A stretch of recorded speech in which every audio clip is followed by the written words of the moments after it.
All right, so if you are moving on to section 1.9, it means you have successfully completed 1.1 to 1.8 and you've passed a test, so congratulations.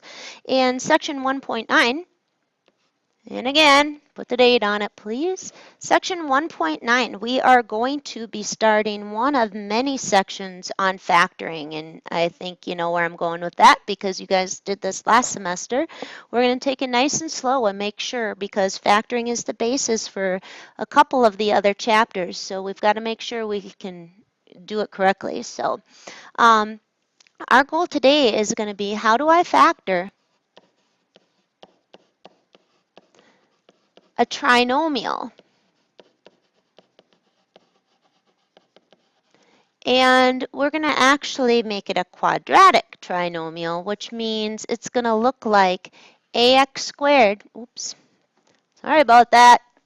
It's going to look like ax squared plus bx plus c. But what we're going to do in the first section here is we're going to keep things really nice. We're going to do two things that are going to make it start off at a nice, easy pace. Today, we are going to have, so I'm just going to write when. The first term's going to be 1. So what that means is you're not going to see a number out front like a 2, a 3, a 4, a 5. It's just going to be an x squared, which does make life easier. And we are also going to keep this term right here. We're going to keep a positive, which is also going to make it easy. So we're going to have a nice slow start to this. So in order for us to figure out how we're going to factor or break it into multiplication, to factor means to break into a multiplication problem. For example, if I were to say factor the number 15, you'd say it's 5 times 3. Well, we're not going to be doing that exactly, but we're going to have a trinomial that we need to factor. So I'm going to take something you already know how to do, which is FOIL. Let's go ahead and write this down.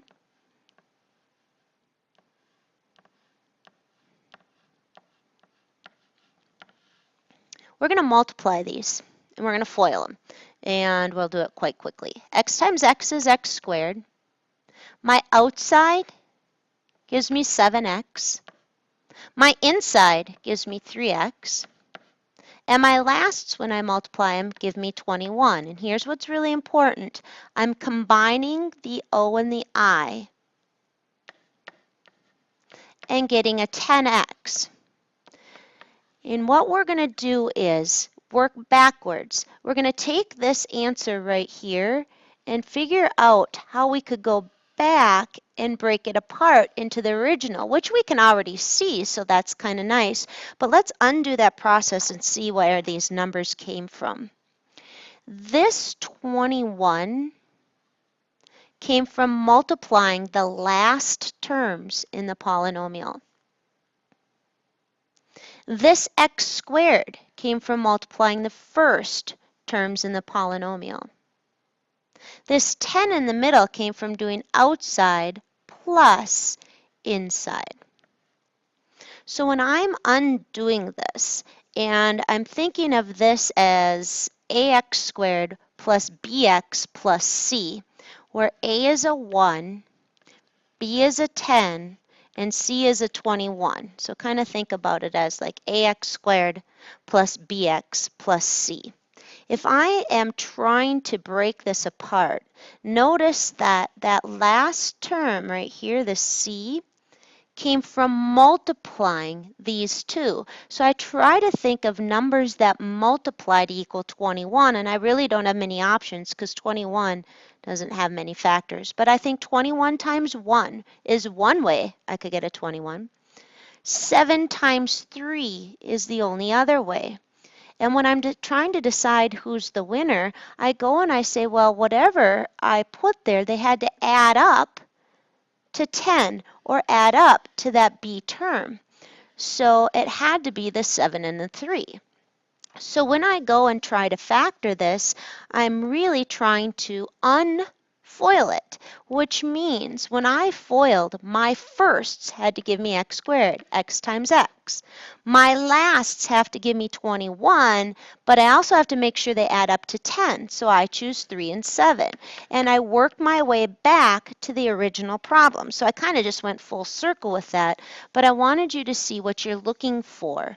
So you are basically, when you're factoring a quadratic trinomial, you are unfoiling. So you just have to reverse the FOIL process. So let's go ahead and start with some actual concrete examples. It's going to say, and you'll be told, to factor. And we're going to be having trinomials, and I'm going to keep this like x squared, let's say plus 12x plus 20. So really, I want you to write this, you're going to unfoil this. Well, how do you do that? You have to think of how this was created. This was created with firsts, outsides and insides combined, and lasts. So we're going to go right here, and let's put our blueprint down. I know that when I foiled, my first terms gave me x squared. So I have no choice but to choose x times x. That's why we're going to, keeping that a equal to 1, that lead term, not having like a 4 out front or something, does keep it a little easier because you don't have to worry about what's going on out front. There's no other way to get x squared except to do x times x. But there's lots of ways I could get that 20 when I multiply these last terms right here, because that's where it came from in the FOIL process. That 20 came from multiplying the last terms. I have lots of options. Maybe I do 20 times 1. Maybe I do 2 times 10. Maybe 4 times 5. All those are possible ways that I could end and multiply to equal a 20. But here's the kicker. They have to add up to 12 because O and I have to give me a 12. So 20 and 1 add up to 21.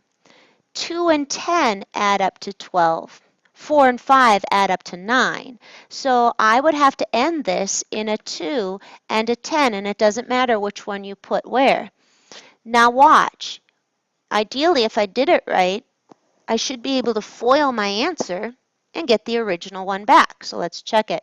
X times x, x squared. Bam. On the outside, I'd have plus 10x. On the inside, I'd have plus 2x. That would give me the 12. And on the lasts, I'd get a 20. So basically, what I'm doing is unfoiling. And it does get kind of tricky, which is why I'm going to ease you into it with the signs. So the next one, I'm going to put the same problem up.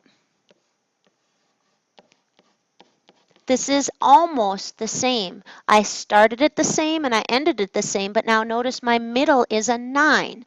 So what that tells me is I have to lead in x and x. But I'm not going to choose 2 and 10 this time. Those add up to 12. I will choose 4 and 5 because then when I do outside and inside, I'll add up to 9. So you're basically on a hunting mission. You're trying to figure out what multiplies to equal the last term and adds up to the middle term. I'm going to repeat that. What multiplies to equal the last term and adds up to the middle term. So what I'd like you to do is pause the video and try one more of those before I mess with the signs on you. I'm going to have you do x squared plus 8x plus 12. I want you to factor that, aka unfoil it. And pause the video and do it yourself, and then come back and see if you did it right. All right, so check how you did. For today, we're not messing with the front. I will always have a 1 out front there for a little bit here just to ease you into it. And so you don't have to worry about what's going on out front there. You can only have x and x. On the end, for 12, I could do 12 times 1. I could do 4 times 3. I could do 2 times 6. But remember, I need the pair that multiplies to equal 12. Well, at the same time, adding up to 8. So my winning pair of numbers is going to be the 2 and the 6. So I can write x plus 2 and x plus 6. Or you could have x plus 6 times x plus 2. Remember, you can always check it by foiling it. All right, so next up what I'd like you to do, flip your note sheet over. And what if, for the second part here, I just simply mess with the middle sign a little bit. So suppose I make it x squared. Let's take that same one, minus 8x plus 12. Well, again, if you keep that unfoiling process in mind, this came from first, this came from outside plus the inside, and this came from multiplying the last terms. And you're going to want to let the signs help you out here, because the fact that this is ending in a positive means that you could only have multiplied a positive times a positive or a negative times a negative. Because for multiplication, if you have different signs, you get a negative. So we know we need to have the same signs. Well, this is going to determine whether I do two positives or two negatives. Because although you might say, we just did that one, it's 6 and 2. 6 plus 2 add up to 8, not negative 8. So all I need to do is alter those signs, and now I'll run a check. Is negative 6 times negative 2 a 12? And the answer is yes. Do they at the same time add up to negative 8? And the answer is yes. So now I'm ready to unfoil, aka factor, this trinomial. It had to lead in an x and an x. There's no other way to get that x squared. I know I'm ending in a 2 and a 6. You can put either one in either spot. But if they're both positive, I'll get a plus 8 in the middle. And I want a minus, so I make them both negative. And then when I check it, because the checking is actually kind of important, when I check it, I get x squared minus 6x minus 2x plus, because the negative times the negative gives me a 12. And these combine to equal that negative 8 that's supposed to be in the middle. All right, so what we're going to do here, this is a little longer section of notes, but factoring is kind of the backbone of the whole rest of the year, to be honest with you. So we're going to make sure we've got this process rock solid. So I'm going to put 3 examples up here. 1, 2, 3. And I want you to pause the video, and I want you to do them once I write them out. So the first one I'm going to keep kind of nice and easy. X squared